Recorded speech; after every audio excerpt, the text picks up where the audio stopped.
Next Level Soul Publishing presents Frequency Rising, Living a Vibrant Life by William Walker Atkinson. Read by William Sterling. Introduction to the Next Level Soul edition of Frequency Rising, Living a Vibrant Life. There is a subtle but profound truth that many of us sense, yet rarely articulate. Life is a vibration. From the smallest atom to the largest spiral galaxy, all things dance, tremble, and resonate in a great cosmic symphony.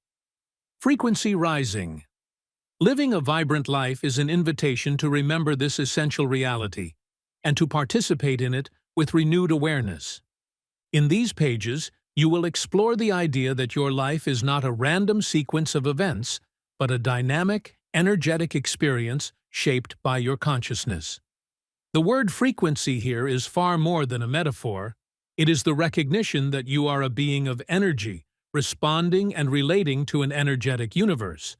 As you raise your frequency, you raise your experience, aligning yourself with greater harmony, creativity, and purpose. The author of this work has woven together insights from science, ancient wisdom, and practical spiritual understanding. What emerges is a powerful yet simple message. When you tend to your frequency, you tend to your life. This means cultivating awareness of your thoughts, your feelings, your choices, and your surroundings, recognizing that all of them participate in your personal field of energy.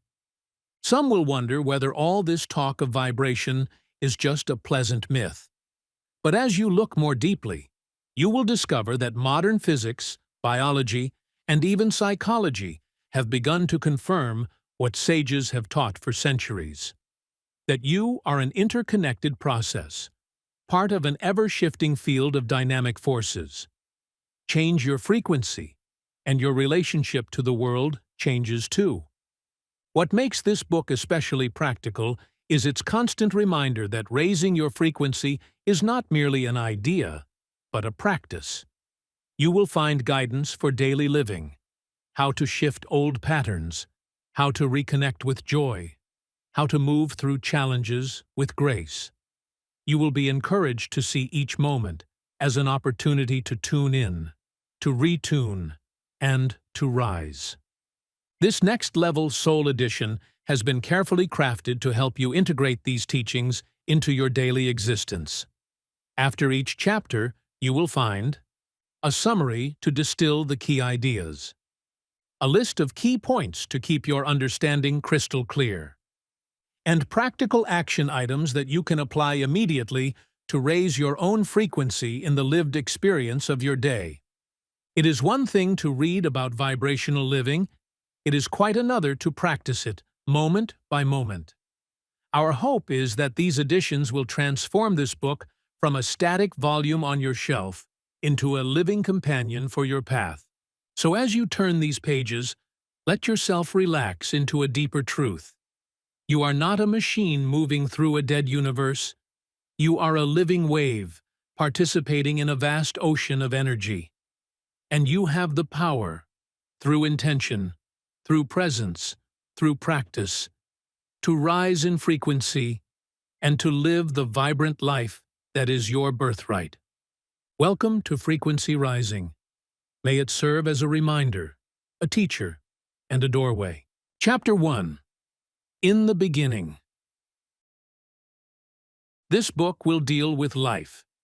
It holds that life is universal, that it is inherent in and manifests, in different degrees, in every part, particle, phase, aspect, condition, place, or relationship, in the world of things that we call the universe.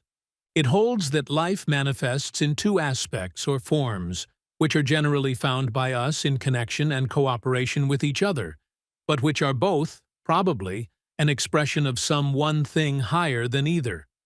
These two aspects or forms, which together go to make up or produce that which we know as life, are known as 1. Substance or matter, and 2. Mind. In this book, the term substance is used in preference to matter, owing to the fact that the term matter has become closely identified with certain ideas of the materialistic school of thought, and has generally been regarded by the public in the light of dead matter, whereas this book holds that all substance is alive.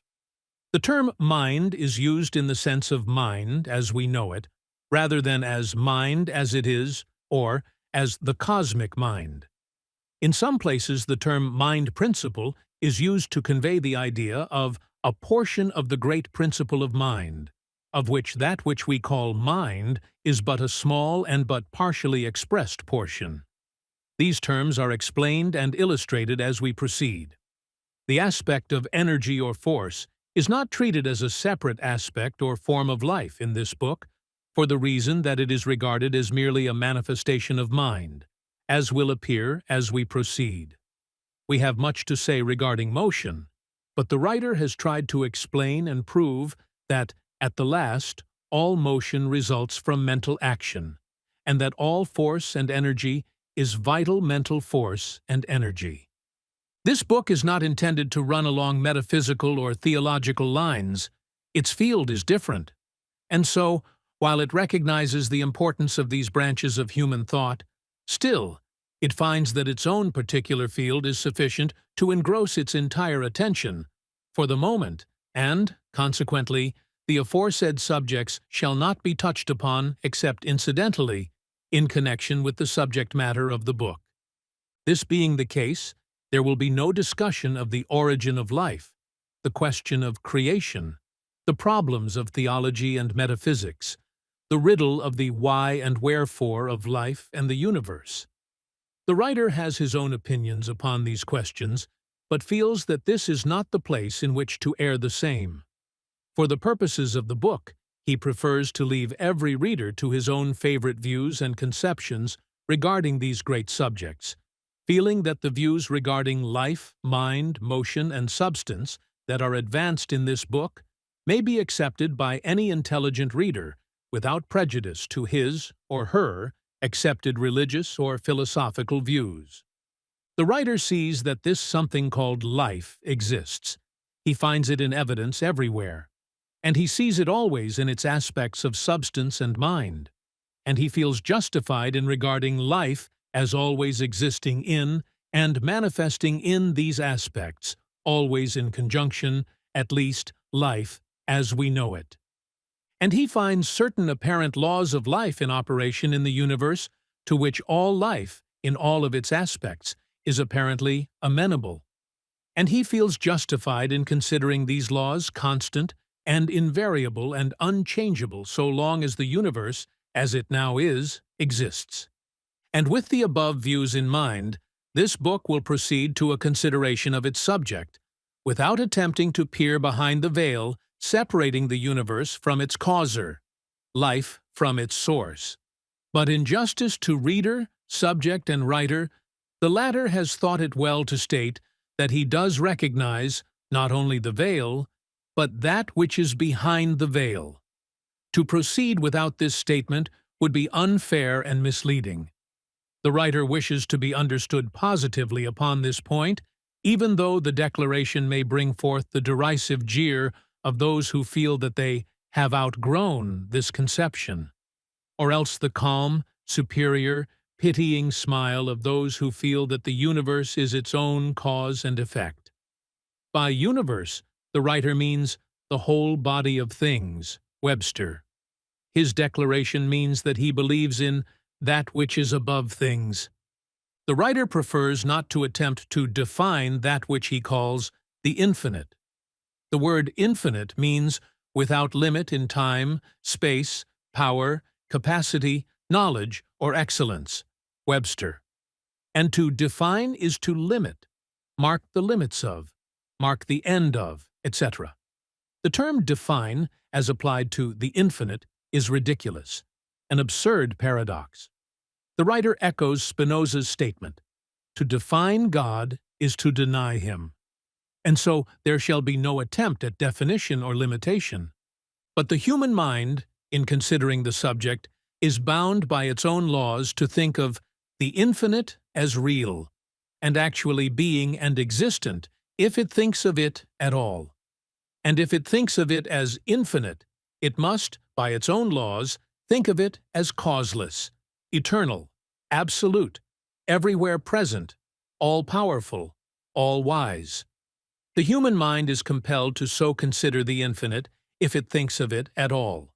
But even in so thinking of it as being these things, it is doing something like defining or limiting it, for the infinite must not only be those things, but it must be so much more that those things are but as a grain of dust on the desert as compared to the real being of the infinite. For the things mentioned are but finite or defined things, things possessed by the finite things, and, at the best, can be but symbols of the attributes or qualities of the infinite. Even the words attributes or qualities being an absurdity as applied to the infinite. This view, also, must be reported by the human reason, if it thinks about the matter at all. The final report of the human reason regarding this matter is that it is insoluble and unthinkable to that reason in its final analysis. This because the human reason is compelled to use terms, concepts, etc., derived from its experience with finite things, and therefore has no tools, measurements, or other appliances with which to think of the infinite. All that it can do is to report that it finds that it has limits itself, and that it finds beyond those limits that which it cannot define, but which it is justified in considering as infinite, and superior to all finite conceptions, such as time, space, causation, and thought. The idea of thought being finite, equally with time, space, and causation, is not common, why the writer is compelled to place it in that category, because it is clearly under the laws of time, space, and cause and effect, and must be considered as finite. The knowledge possessed by the infinite must be something far transcending that which we know as the result of mental operations, or thinking. Certain fundamental truths seem to have been impressed upon the human intellect, and the reason is compelled to report in accordance therewith. But an analysis of these fundamental truths is futile, and the attempt only leads one into wild speculations. The only advantage that comes from the attempt is the strengthening of mental muscle of those who are able to stand the strain of the exercise, and the fact that by such attempt we are made aware that we do not know and cannot know by reasons of the nature of the intellect, and are thus prevented from harboring absurd and childish theories about the unknowable. To know that we do not know and cannot know is the next best thing to actually knowing. The writer does not wish to be understood that the limits of the human reason are unalterably fixed. On the contrary, he believes that additional fundamental portions of truth are superimposed upon the mind of the race from time to time. And he believes, yes, knows, that there are regions of the mind that give reports higher than those conveyed through the intellect. And he believes that there are phases of knowledge in store for man that will raise him as much higher than his present position, as that present position is superior to that of the earthworm. And he believes that there are beings in existence today, on planes of life as yet undreamed of by the average man, who far transcend man in power, wisdom, and nature. He believes that man is merely just entering into his kingdom, and does not realize the grandeur of that which is his divine inheritance. It will be as well to mention here that the classification of mind with the aspects of life, in conjunction with substance and motion, does not mean that the ego or man is a material thing. The writer believes that the ego is a transcendent being, partaking in some wonderful way of the essence of the infinite, that it is a soul, immortal. He believes that, as Paul says, we are all children of God, but what we shall be does not as yet appear. These matters shall not be discussed in this book, but the writer wishes to make himself clear, in order to prevent misunderstanding. Again, in this respect, he must fly in the face of materialism. But, although the writer expresses his belief in the existence of the infinite, and bases his philosophy upon that basis, he does not wish to insist upon the identification of his conception with that of any other particular conception of the source of life. Nor does he insist upon names or terms in connection with the conception. He has used the term the infinite because it seems to be broader than any other of which he could think, but he uses it merely as a name for the unnameable.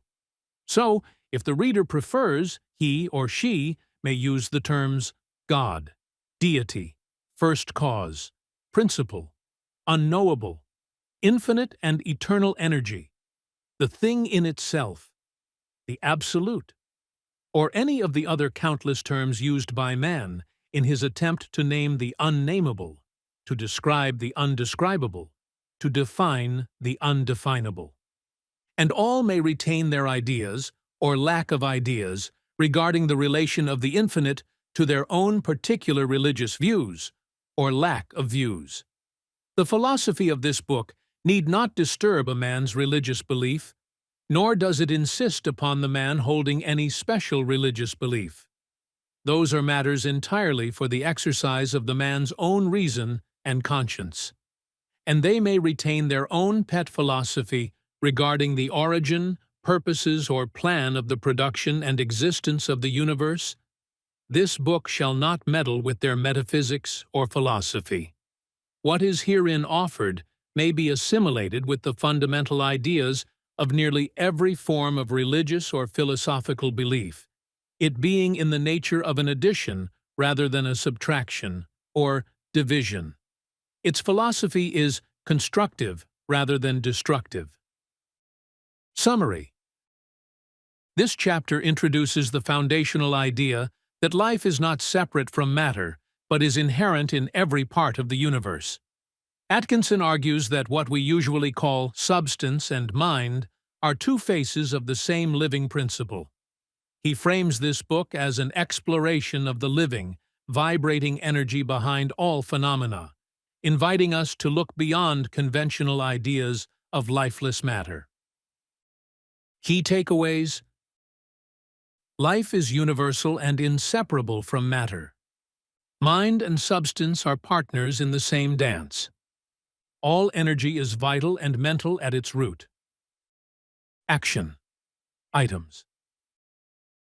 Begin to see dead matter around you, rocks, metals, objects, as animated by subtle living energy. Reflect on where you have drawn a false line between life and non-life. Journal about what it feels like to belong to a living, thinking universe. Chapter 2. Things as They Are. In our last chapter, we considered the source of all things, which we called the infinite. In this chapter, we shall consider the all things itself, which men call the universe. Note that the word universe is derived from the Latin word unus, meaning one, and versur, meaning to turn, the combined word meaning, literally, one that turns or moves. The Latin words indicate a close meaning, namely, one thing in motion, turning its several aspects and assuming many changes of appearance. The writer does not intend touching upon theories of the origin of the universe, nor of its purpose, or of any design in its production or management, nor of its possible or probable end. These questions do not belong to our subject, and then again, as was said in the last chapter, speculation regarding it is devoid of results, and leads one to quicksands and bogs of mental reasoning, from which it is difficult to extract oneself.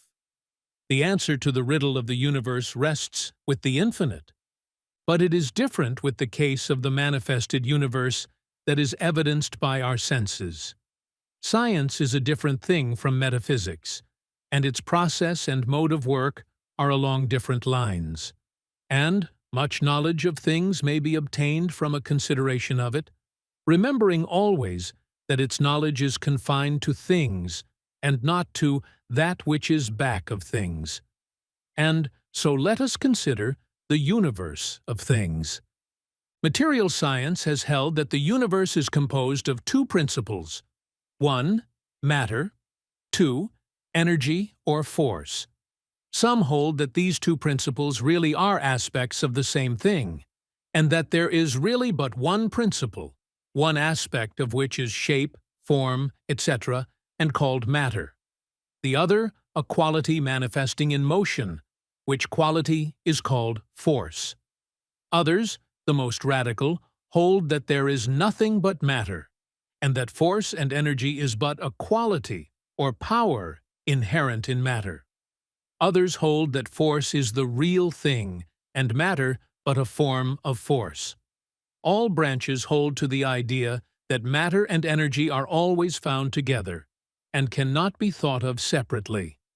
Matter and force are held to be eternal and infinite, it following that there can be no addition to or subtraction from either. All apparent loss and gain, creation and destruction being but change of form or mode.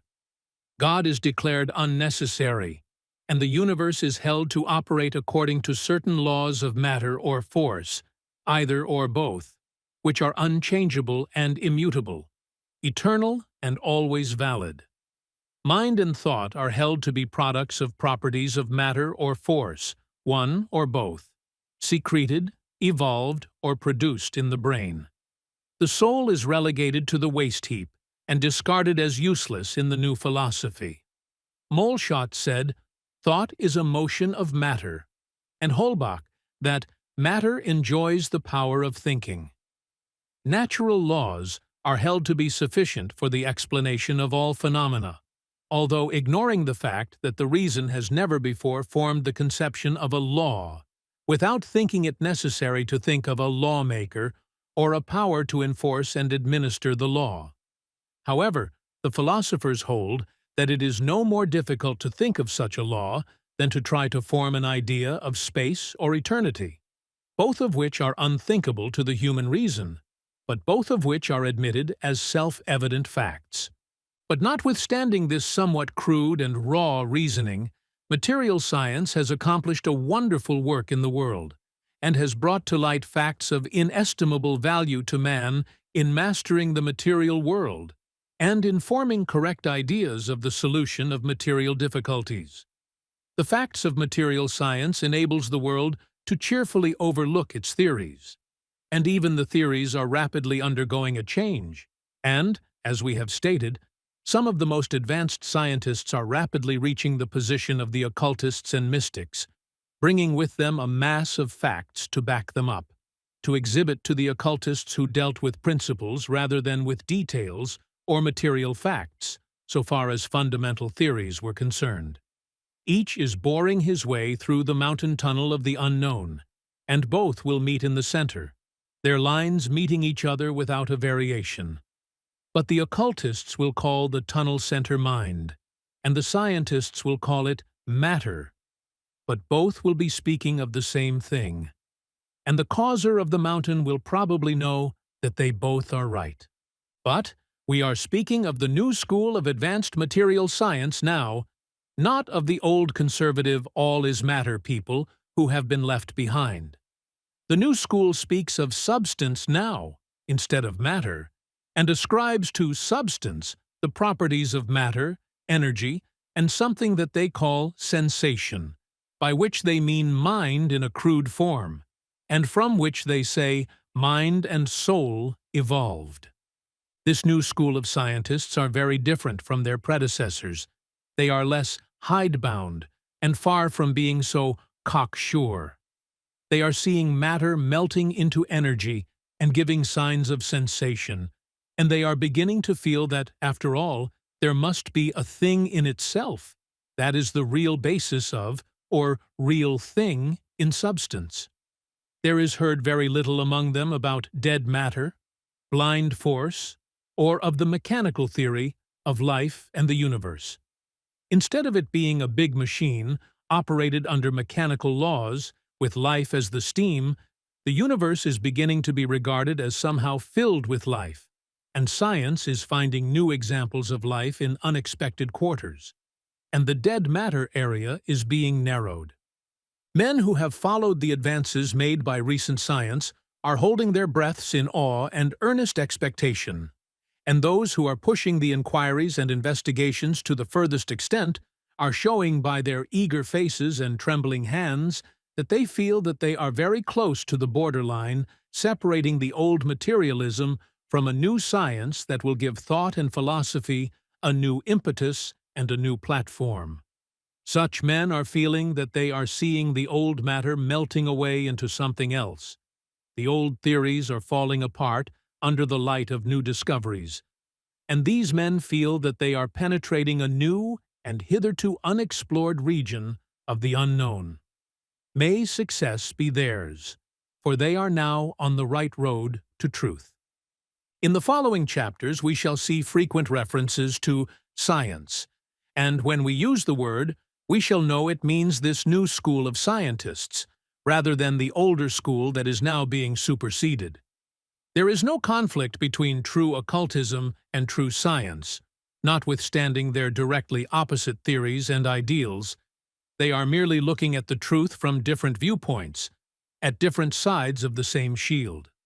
A better day is coming, when they shall work together, instead of in opposition. There should be no partisanship in the search for truth. Things have worked this way. Occultism would enunciate a theory or principle, but would not attempt to prove it by material facts, for it had not gathered the facts, having found the principle within the mind rather than without. Then, after laughing at the occult theory or principle, science would search diligently for material facts to prove an opposite theory, and in so doing would unearth new facts that would support the occultist's contention. Then science would discard its old theory, that is, the younger men would, the old ones, never, and proceed to proclaim a new theory or principle under a new name, and backed up with a mass of facts and experiments that would create a new school with many enthusiastic followers. The old claim of the occultists would then be forgotten or else go unrecognized under its old name, or disguised by the fantastic and bizarre coverings which some so-called occultists had draped around the original truth. But, so long as truth is being uncovered, what matters it who does the work, or by what name he calls his school? The movement is ever forward and upward. What matter the banner under which the armies move? In this book, the writer will advance a very different theory of the universe of all things from that of modern science, although he feels that his theory may easily be reconciled with the most advanced views of that school. In the first place, as he has stated in the first chapter, he does not hold that the universe, as we know it, is self-sufficient, but he recognizes a something back of all phenomena and appearances, which something he calls the infinite. And he differs very materially from the views of those who claim that mind is but a property, or quality, or something proceeding from matter or force, or matter-force, or force-matter, according to the views of the respective schools. He takes an entirely different and opposite position. He holds that all that we call matter, or substance, and mind, as we know it, are but aspects of something infinitely higher, and which may be called the cosmic mind. He holds that what we call mind is but a partial manifestation of the cosmic mind, and that substance or matter is but a cruder or grosser form of that which we call mind, and which has been manifested in order to give mind a body through which to operate. But this view he merely states in passing, for he makes no attempt to demonstrate or prove the same, his idea being that it forms a different part of the general subject than the phase of dynamic thought, to the consideration of which this book is devoted. He also differs very materially from the materialistic school in his conception of force or energy. Instead of regarding force as a distinct principle, and as something of which mind is but a form, he walks boldly out into the arena of scientific thought, and throwing down his gauntlet, proclaims his theory that there is no such thing as force apart from life and mind. All force and energy is the product of life and mind.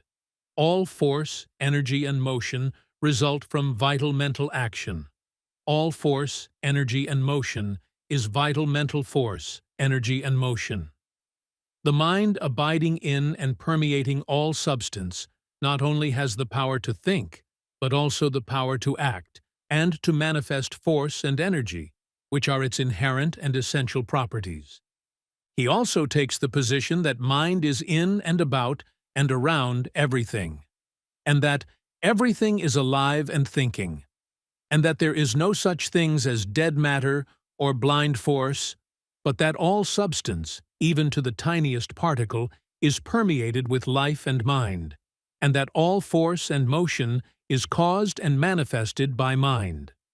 He holds that all forms of force, energy, and motion, from the attraction of the particles of matter, and their movements in response thereto, up to the attraction of gravitation, and the response of the worlds, and suns and stars and planets thereto, are forms of mental energy and force and action, and that from the tiniest atom or particle to the greatest sun, all obey this great action of mind, this great force of mind, this great energy of mind, this great power of mind. And upon this rock of truth, he believes it to be, he takes his stand and announces his belief, and bids all comers take notice of what he believes to be a germ thought that will grow, develop, and increase so that it will eventually permeate all scientific thought as the years roll along. He calls this theory the theory of dynamic thought. Summary. This chapter examines our present understanding of the physical universe, contrasting mechanistic dead matter science with a more vibrant, connected view. Atkinson explains how modern science is starting to recognize subtle forms of energy and sensation even in matter. He encourages a perspective where everything participates in a dynamic, living cosmos. Key takeaways. Conventional science is shifting toward an energetic worldview. Things are not as static and mechanical as once believed. All change is an expression of living energy. Action items. Observe natural processes, like plants growing or water flowing, as living intelligence in action. When you hear scientific ideas, look for the deeper aliveness within them. Meditate on the idea that matter is alive, not inert. Chapter 3. The Universality of Life and Mind. The writer has deemed it advisable to preface his consideration of mind in itself, as well as of substance and motion, with 2 chapters, the purpose of which will be to demonstrate that mind, in some form or degree, is to be found in connection with all things, and that everything has life, and that mind is an accompaniment of all life. To many, the term mind means only the thinking quality of man, or perhaps of the lower animals, and life the property only of such organic creatures. For that reason, it has been deemed advisable to point out that life and mind are found even in the lowest forms of substance, even in the inorganic world.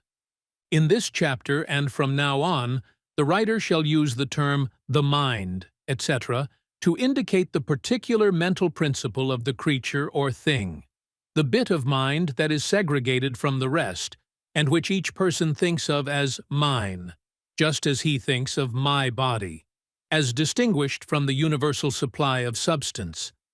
The term mind will be used in its universal sense, and the writer intends to use Elmer Gates's term mentation in the sense of effort, action, or effect, in or of the mind.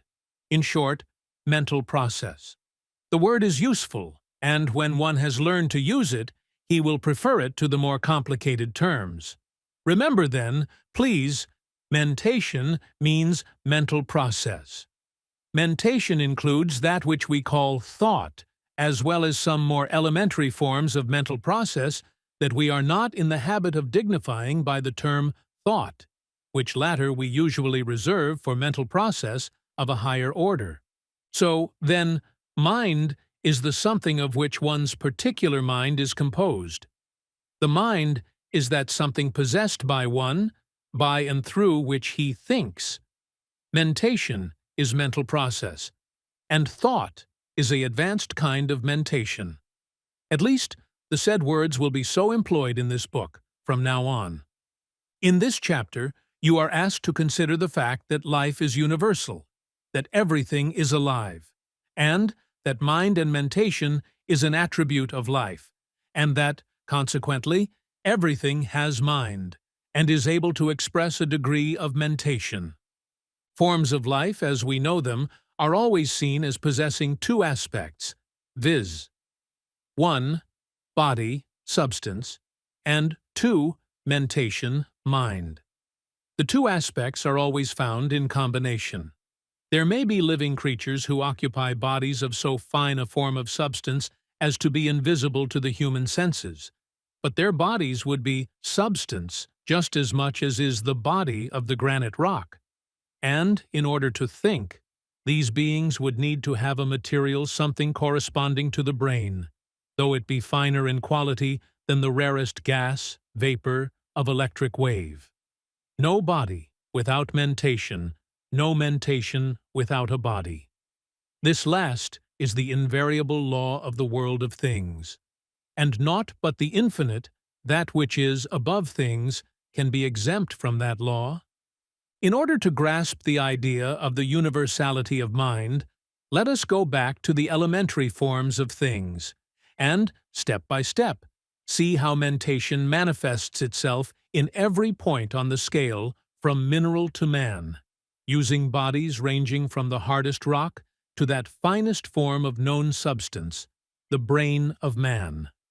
As mind advances in the scale of evolution, it creates its own working instrument, the body, including the brain, and shapes, and molds it to admit of the fullest possible expression of mentation possible at that stage.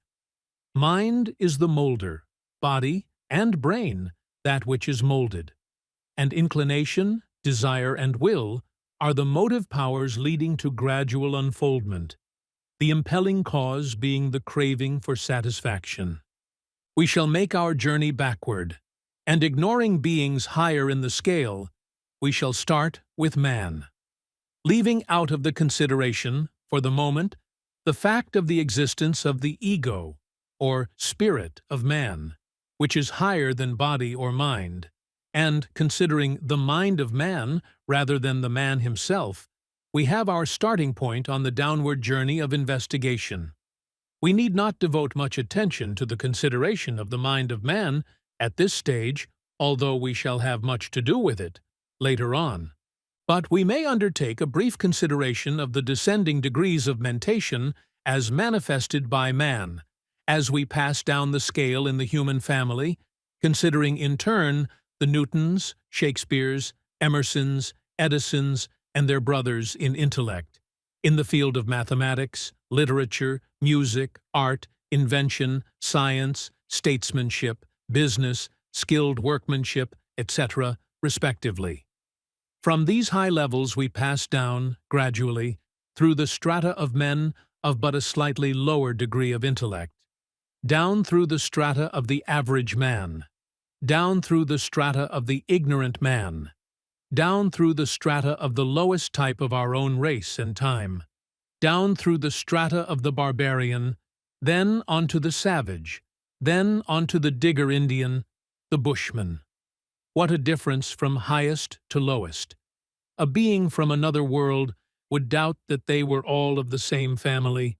Then we pass rapidly through the various strata of the lower animal kingdom, from the comparatively high degree of mentation of the horse, the dog, the elephant, etc., down through the descending scale of the mammals, the degree of mentation becoming less marked at each step of the journey.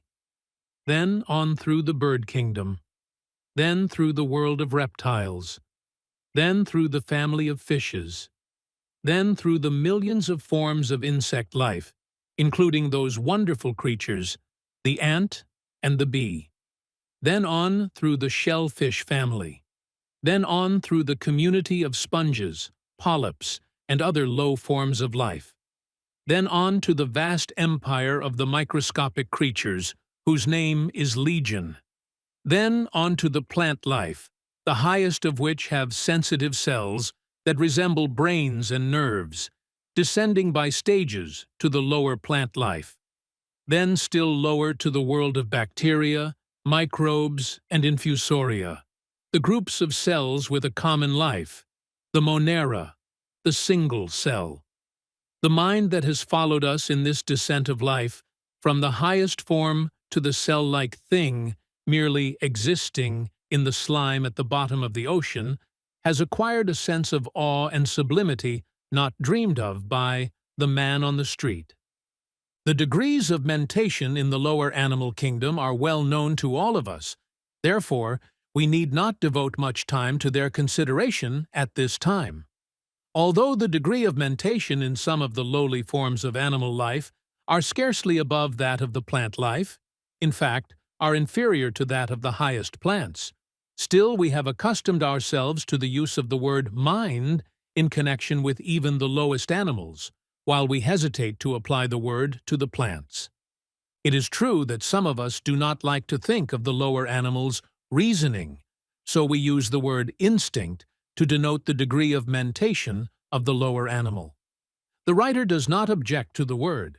In fact, he shall use it for the sake of distinguishing between the several mental states. But, remember, instinct is but a term used to denote a lesser form of reason, and the instinct of the horse or dog is a fine thing when we consider the reason of the bushman or digger Indian. However, we shall not quarrel about words. Both reason and instinct mean degrees or forms of mentation, the word we are using. The lower forms of animal life exhibit mentation along the lines of sex action, feeling, and taste. Then by degrees come smell, hearing, and sight. And then something very like reasoning in the case of the dog, elephant, horse, etc. Mentation everywhere in the animal kingdom, in some degree. No doubt about life and mentation there. But what about mentation and life in the plant life? All of you admit that there is life there, but about mentation, well, let us see. Some of you draw the line at the word mind in connection with plants, although you freely admit the existence of life there. Well, remember our axiom, no life without mentation. Let us try to apply it. A moment's reflection will give you instances of mentation among the plants. Science has called it appetency, rather than admit mind. The word appetency being defined as an instinctive tendency on the part of low forms of organic life to perform certain acts necessary for their well-being, such as to select and absorb such particles of matter as serve to support and nourish them. Well, that looks like a degree of mentation, doesn't it?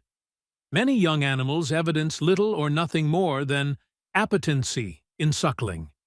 We shall adopt the word appetency to designate the mentation in plant life. Remember this, please. Anyone who has raised trees or plants has noticed the instinctive efforts of the plant to reach the water and sunlight. Potatoes in dark cellars have been known to send forth shoots 20 feet in length in order to reach an opening in the wall. Plants have been known to bend over during the night and dip their leaves in a pot of water several inches away. The tendrils of climbing plants seek for the stake or support, and find it too, although it has been changed daily. The tendril will retwine itself after it has been untwisted and bent in another direction. The tips of the roots of the tree are said to show a sensitiveness almost akin to that of the limb of an animal, and evidently possess something akin to nerve matter. Duhamel placed some beans in a cylinder of moist earth. When they began to sprout, he turned the cylinder around a quarter of the way of its circumference, then a little more the next day, and so on, a little each day, until the cylinder had described a complete revolution, had been turned completely around. Then the beans were taken from the earth, and lo, the roots and sprouts formed a complete spiral. With every turn of the cylinder, The roots and sprouts had changed their position and direction, the roots striving to grow downward, and the sprouts striving to grow upward, until the spiral had formed. Akin to this is the boy's trick of uprooting a sprouting seed and replanting it upside down, in which case the sprouts begin to turn a semicircle until it is able to grow straight up to the surface of the earth, while the roots describe a semicircle until they can grow downward once more. And so on, story after story of appetency or mentation in plants might be told, until we reach the insect-catching species, when even the most conservative observer is forced to admit that, well, it does almost seem like thinking, doesn't it? Any lover of plants, flowers, or trees, and who has been able to study them at first hand, does not need much argument to prove that plant life exhibits traces of mentation, some of it pretty far advanced, too. Some lovers of plants go so far as to claim that one must love plants before they will succeed in growing them, and that the plants feel and respond to the feeling. But the writer does not insist upon this, but merely mentions it in passing. Before leaving the subject of mentation in plants, the writer is tempted to steal a little more space and tell you that plants do more than receive sensations of light and moisture. They exhibit rudimentary taste as well. Haeckel relates an interesting story of an insect-catching plant.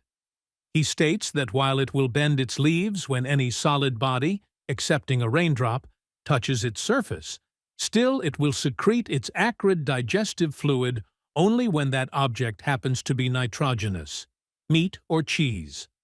The plant is able to distinguish its meat diet, its food being insectivorous, and while it will supply its gastric juice for meat and cheese, as well as for the insect, it will not do so for other solids to which it is indifferent. He also mentions the fact that roots of trees and plants are able to taste the different qualities of soil, and will avoid poor soil and plunge into the richer parts of the earth.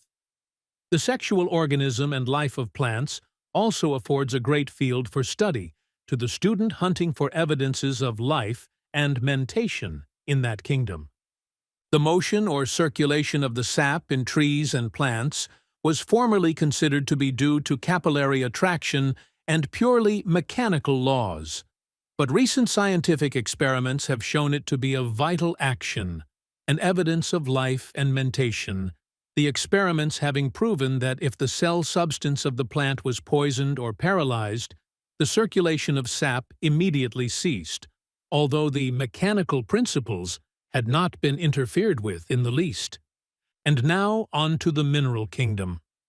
What, you may cry, mind and mentation in the mineral and chemical world? Surely not.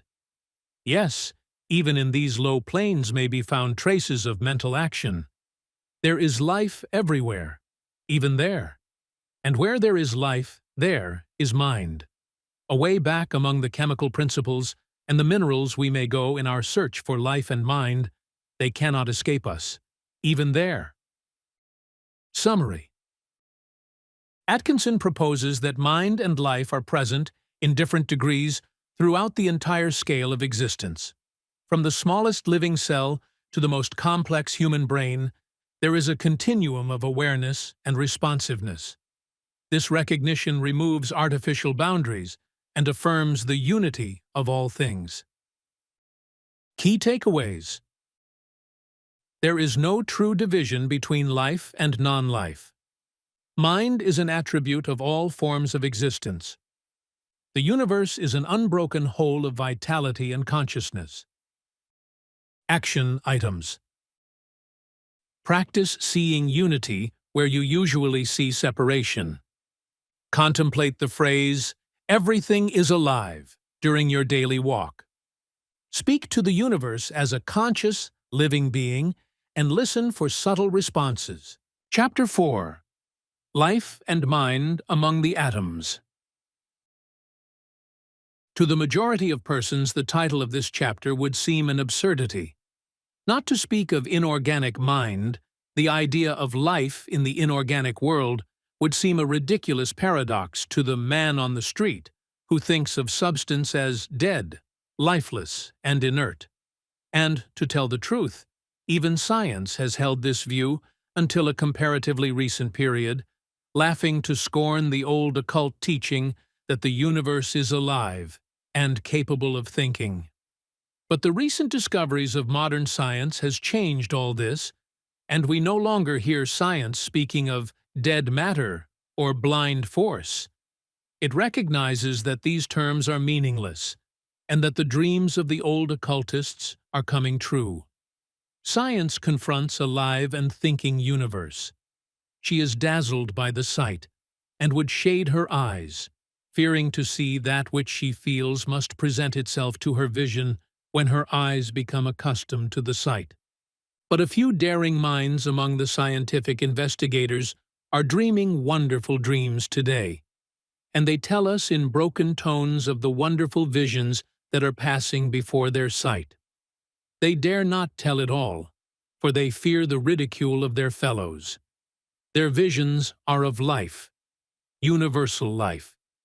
In its investigations of the material, science has penetrated so far into the recesses of things that its most advanced thinkers and investigators now find themselves standing in the presence of the immaterial. Science today is proclaiming the new doctrine. That is the same as the old doctrine of the occultists, the doctrine of life everywhere, life even in the hardest rock. Before entering into our consideration of the evidence of mentation in the inorganic world, let us accustom ourselves to the idea of something like life being found there. It will be better for us to approach the subject by easy stages. Where there is life, there must be mind. So let us first look for evidences of life. The man on the street would require something more tangible than scientific explanations of sensation, attraction, etc. What can we offer him as an illustration? Let us see. Suppose we call the attention of the man to the fact that metals get tired after considerable work, without periods of rest. Science calls this the fatigue of elasticity. When the metals are given rest, they recuperate and regain their former elasticity and health. The man may remember that his razor acts this way occasionally, and if he talks the matter over with his barber, his suspicions will be verified. Then, if he consults a musician friend, he will be informed that tuning forks also become tired and lose their vibrating quality until they are given a rest. Then his machinist friend will tell him that machinery in factories must be given a rest occasionally, else it will begin to disintegrate and die. Machinery will go on a strike for a rest if it is overworked. Then metals contract disease. Science informs us that zinc and tin have been infected, and the infection has spread from sheet to sheet, crumbling the metal into powder. The spread of the infection resembling the spread of a plague among animals or plant life. Science has experimented with copper and iron, and has found that these metals may be poisoned with chemicals and will remain in a weakened condition until antidotes are administered. Window glass workers declare that there is such a thing as glass disease that will ruin fine stained glass windows unless the infected panes are removed. The glass disease starts with one pane and spreads gradually to the entire window, and from there to other windows. Metallurgists have found that when metallic ores are put under certain forms of pressure, they seem to lose strength and become weak until the pressure is removed. Do these things mean anything to the man of the street? Another step in the consideration of life in the inorganic world is the realization of the fact that, after all, there is but the very finest line separating the higher forms of mineral life from the lower forms of vegetable life, or the life of those things which we may call either plants or animals. The lifeline is being pushed further back every day by scientific investigation, and the living thing of today was the inanimate thing of yesterday. We hear much talk in the newspapers about some scientist or another discovering life or creating life in some inanimate substance. Bless your hearts, You who are alarmed by these reports, no one can create life in anything, for it already exists there. The discovery is simply the realization of this fact. Science, by means of the microscope, has brought to light forms of living things, resembling in appearance the fine dust of inorganic minerals. These low forms of life exhibit but the simplest vital processes, the same very closely resembling chemical processes, although just a shade higher in the scale. Living creatures have been found which could be dried and laid aside like dust for several years, and then revived by being immersed in water, when they would resume their vital process as if they had been awakened from a sleep. Forms of life, called bacilli, have been discovered that can pass through degrees of heat and cold that can be expressed only by vague symbols or figures, the heat and cold being so intense that the unscientific mind cannot imagine it. In appearance, the diatoms resemble the chemical crystals. These diatoms are minute one-celled living things, having a hard but thin siliceous covering or shell of extreme delicacy. They are what are known as microscopic creatures, that is, visible only through the microscope. Some of them are so small that it would take 1,000 or more to cover the head of a pin. But remember this, the microscope reveals them as living creatures performing vital functions. They are found in the deep waters of the ocean. To the naked eye, they appear like fine sand or dirt, but under the most powerful microscope, they are seen to comprise many species and varieties, exhibiting many peculiar shapes and forms. In fact, they have been called living geometrical forms, their shapes and appearances almost exactly resembling those of the chemical and mineral crystals.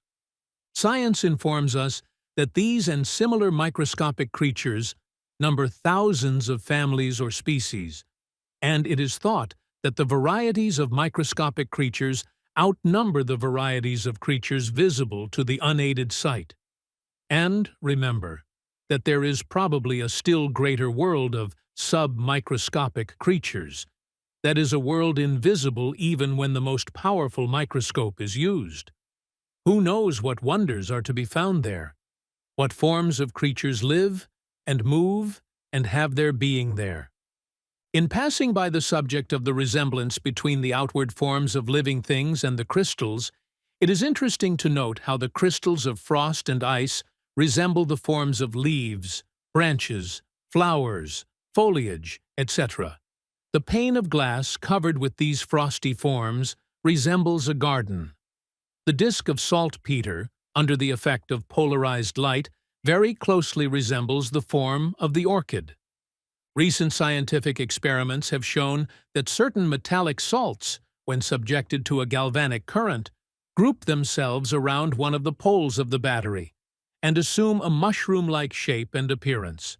At first, they seem to be transparent, but gradually they assume color, the top becoming a bright red, with the underside showing a pale rose color, the stem being of a pale straw color.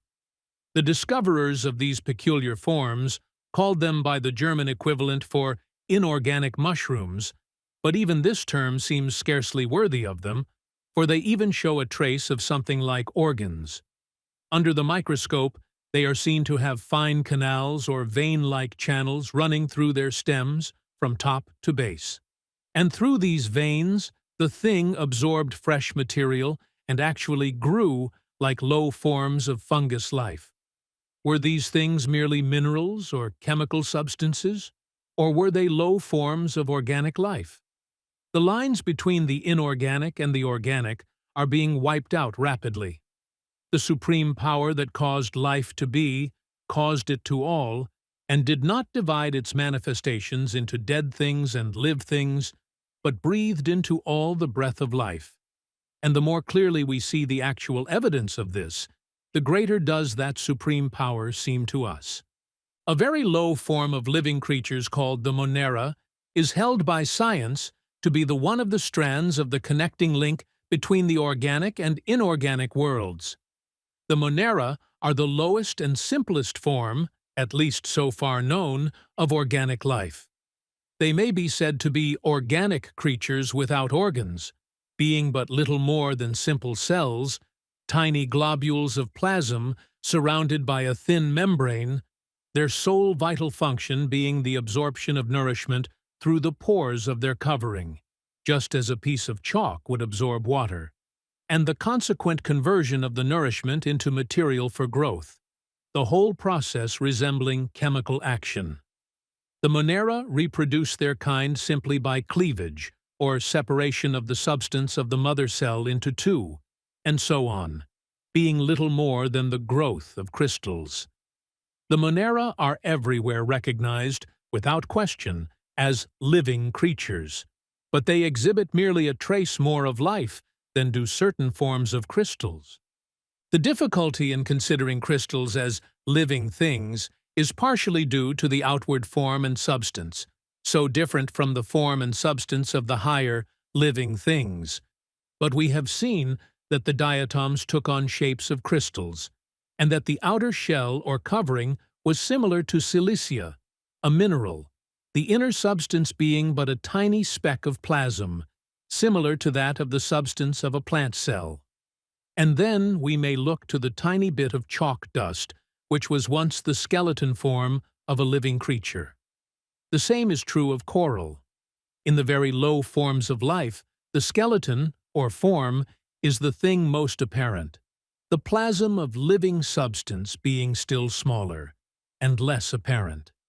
And yet, the skeleton, or shell, was formed by the vital processes of the creature, and was a part of its body, just as is the skeleton or bony structure of the higher animals. And, in the same sense, it is living substance. And remember that there is but little difference between these bodies of the low forms of life and the bodies of crystals. And the chemical constituents of its plasmic inner body is but slightly different from that of the crystals. And its nature and vital process are by a shade higher in the scale than those of the crystals. You may ask why we have said so much of crystals. The reason is just this. Science has begun to think of crystals as semi-living things, and its most advanced investigators and thinkers go further and assert that the crystals are alive. Crystallization is an evidence of life process. Crystals arrange themselves in well-known and well-defined shapes, direction and order of formation being observed implicitly. Each crystal follows the laws and habits of its kind, just as do plants and animals. Its lines of crystallization are mathematically perfect, and according to the laws of its being. Not only this, but some substances have a range of 6 or 7 different forms of crystal forms possible to them. In some cases, a chemical element assumes one form of crystallization when it manifests as one mineral, and a second form when it manifests in another form. In each case, however, it manifests along well-known and recognized courses of action, movement, and shapes. Crystals may be killed by a strong electrical discharge. That is, they are so affected that they disintegrate, their atoms separating to form new combinations, just as is the case with the bodies of higher forms of life. Some scientists have gone so far as to claim that they had discovered something akin to rudimentary sex action in certain crystals, resembling the sex process of the lowest plant life. But this has not, as yet, been positively established, although it seems probable and reasonable. A recent writer in one of the magazines has said, "Crystallization, as we are to learn now, is not a mere mechanical grouping of dead atoms. It is a birth." This may seem mere scientific poetry until the process of crystallization is carefully studied, when it will be seen to give evidence not only of something like vital and mental action, but also something very much like reproductive functioning of the lower forms of life. There is an assimilation of material to build up the crystal in the first place, just as an animal assimilates matter to build up its shell, or a tree to form its bark. The form of the crystal is truly its body, and behind and in that body there is something at work that is not the body, but which is forming it. and later on, that crystal increases in size and then begins to separate into two, throwing off a smaller crystal, identical in form with the parent crystal. This manner of reproduction is almost identical with the process of reproduction in the lower forms of life, which consist merely of a like separation of the parent form into two, and the throwing off of the offspring. The principal difference between the growth of crystals and of the monera is that the crystals grow by absorbing fresh matter and attaching it to their outer surface, while the monera grow by absorbing fresh material and growing outwardly from within. But this may be accounted for by the difference in the density of their bodies, the crystal being very solid, while the monera is like a thin jelly. If the crystal had a soft interior, it could grow like the monera or diatom, but then it would be a diatom. The process of crystallization is accountable only by the theory that in the crystal there exists something like life and mentation.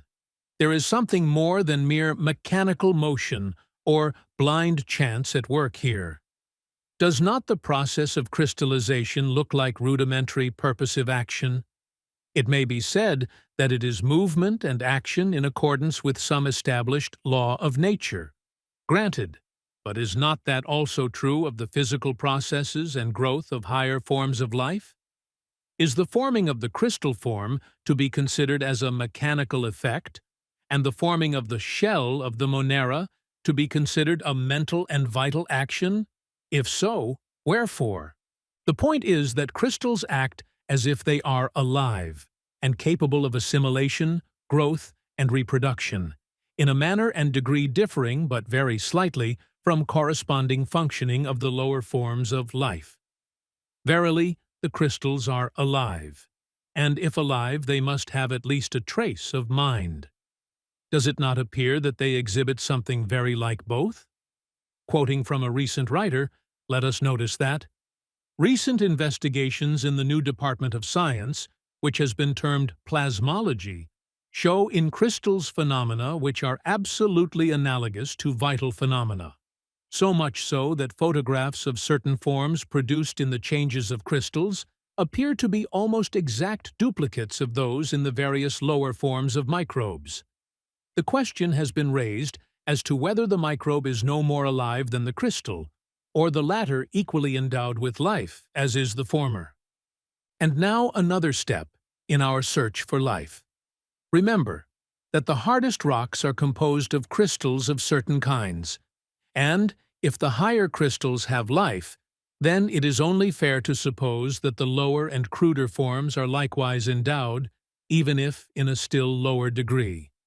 And if all crystals are endowed with life, then the most solid rocks, being composed of aggregations of crystals, must be masses of inorganic life, and consequently of inorganic mind.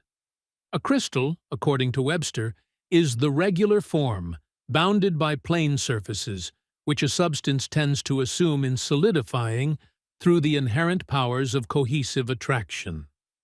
That definition of Webster tells the whole story, and we see that a crystal is merely a regular form of a substance, which the substance tends to assume in solidifying, that is, in reassuming a solid form after being in a liquid or melted state. And that is just what all the rocks of the earth did when they emerged from the melted state in which they existed in the early days of the world's history. And this tendency that caused them to solidify and assume certain crystal forms, and which must have existed potentially through the melted state. What of that? What is this tendency or force? The definition answers, the inherent powers of cohesive attraction. So, here is cohesive attraction that we shall consider fully in forthcoming chapters of this book. Inherent, too, the definition says. What is inherent? Let us see. Webster defines inherent as permanently existing. So this power of cohesive attraction permanently existed in the substance or else in connection with it. Let us take another look at cohesive attraction. Cohesive attraction is that form of universal attraction that causes the molecules of a body to draw together. That invisible power of the molecule, by which it draws another molecule toward itself, and itself toward the other, the manifestation of which power by several molecules tends to draw each of them together. We shall learn of these particles of substance called molecules before long. It is a primal cause of motion, this mutual attraction and drawing power. Now, is it reasonable to suppose that this wonderful power is a mere blind force? Is it not more reasonable to think of it as a form of vital action, life action? Dead things could not manifest this force and action. And if this cohesive attraction is an evidence of life, then all substance must have life manifesting through it. Not only the rocks, but the soil and earth and dirt, for they are but crumbled rock. And when we thus consider substance as being the body through which life is manifesting, we must not lose sight of the molecules and atoms in our consideration of the mass. A bit of rock, crystal, or dirt is but an aggregation of countless molecules, grouped together in certain crystallized shapes and forms, each having characteristics of its own. These molecules cling together, in accordance with their mutual attractive powers. And each of these molecules is composed of a number of atoms, which cling together in accordance with chemical affinity, or chemism, but which is but another name for attraction, or cohesion, and which form a little family called a molecule. And these atoms are composed of corpuscles. We will waive the consideration of the corpuscle for the moment, but even if we consider it, we only carry the subject back a step farther. What we wish to say could be said even if there were 10 further divisions of substance, or 1,000,000 for that matter. The point we wish you to consider now is that we must separate the mass into its constituents, its molecules, atoms, and even corpuscles, in our search for the life in the mineral and chemical world.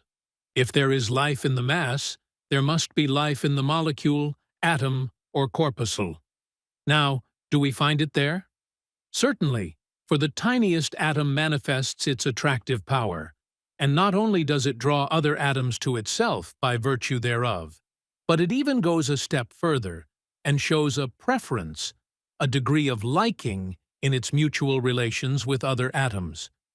We shall see in future chapters that there is desire, love, marriage, and divorce among the chemical atoms. We shall consider the flirtations and love affairs of certain atoms. We shall see how an atom will leave another and fly to a new charmer. We shall have many evidences of the atom's power to receive sensations and to respond to the same. Nothing dead about this, is there? The atom is very much alive. The attraction, affinity, and motions of the atom give a certain evidence of something very much like life, as we see it in higher forms. In the atom exists all the life that causes crystallization, and in the atom lies that which causes force and motion to manifest. Verily, the atom lives and moves and has its being. And so our journey is ended. We have traced life to its last stages of manifestations, and we have found it there, and at each step of the journey. But stop. We have not completed our journey. We have but begun it. Why, some of us may cry, how can we go back of the atom or electron? The answer is, into the ether. Yes, back of the atom and the corpuscle is said by science to lie that wonderful, paradoxical something they call the universal ether. That something that science has considered the womb of matter and force, something that is different from anything ever known or dreamed of by man, that something which science has labored so diligently to build up, and which it has used as an explanation for so much phenomena, but regarding which, of very recent date, there has begun to grow a distrust and a suspicion, owing to the discovery of radiant matter, and things that followed in its train. But, notwithstanding these shadowy suspicions, Science still asserts in belief in the constancy and integrity of the ether, and it behooves us to investigate that wonderful region in which it dwells, in order to see whether life and mind are also to be found there. We think that, in the words of the street, we shall find that they are very much there. And so in later chapters of this book, we shall consider the ethereal region very fully. But before doing so, we had better give substance and motion, in all their forms, a careful consideration, for a correct understanding of them is vitally necessary for an intelligent conception of the ideas underlying the philosophy to be herein set forth. Now, pray do not leave this chapter with the belief that the writer has said that the particles of inorganic substance are endowed with conscious reasoning powers. Nothing of the kind has been said. Nothing of the kind is meant. The life and mind evidenced in the particles are but the faintest glimmerings. There is no sign of consciousness or reasoning. The mind exhibited is less than that of the plant. Yes, less than even that of the cell of the plant. The life is evidenced by power to move, and the mind is evidenced by the ability to receive impressions and to respond to the same by evidencing force and movement. There is no evidence of consciousness or understanding in these mental processes. Consciousness is not an essential attribute of life or mind action. In fact, but a small part of even the mentation of man is performed in the field of consciousness. Nearly all of his bodily functions are beneath the field of consciousness. One does not consciously regulate the beating of his heart, the circulation of his blood, the digestion and assimilation of his food, the tearing down and building up work of the cells, the work of the organs, etc., etc. Yes, these processes are all mental processes, and far from mere mechanical movements or chemical processes, as some imagine. Let the spark of life leave the body, and the processes stop, although all the chemicals are still there, and the mechanical movements might go on unhindered. The particles of substance have enough life and mind to enable them to move, receive, and respond to impressions, and to exert force in accordance with the law of attraction. But there it stops. The crystals show signs of something like taking nourishment, but the real taking of food may be said to commence with the monera.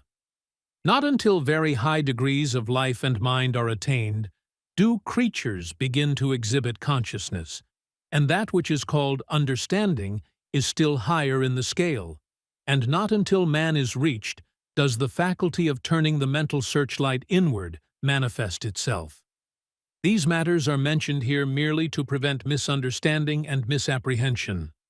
But still, do not forget, the particles of substance receive impressions and respond thereto. They act and exert force and energy. They manifest life and mentation. Summary. Here Atkinson delves deeper, showing how even atoms display traces of mentation, a primitive mental action. He suggests that attraction, repulsion, and organization at the atomic level are guided by a rudimentary form of intelligence. This chapter challenges our notion of dead, mindless particles. Key takeaways. Atoms reveal a form of primitive awareness. Laws of attraction and repulsion hint at mental activity. Life's spark is present at every scale. Action. Items. Research atomic attraction as a metaphor for human connection. Practice gratitude for the intelligence within your own cells. Imagine your body as a harmonious collaboration of thinking atoms. To continue listening, step deeper into the wisdom at Next Level Soul TV, where sacred teachings, spiritual cinema, transformative courses, and divine stories await your soul's unfolding. Enter the portal at www.nextlevelsoul.tv and let your spirit remember what it already knows. Awaken, expand, and evolve.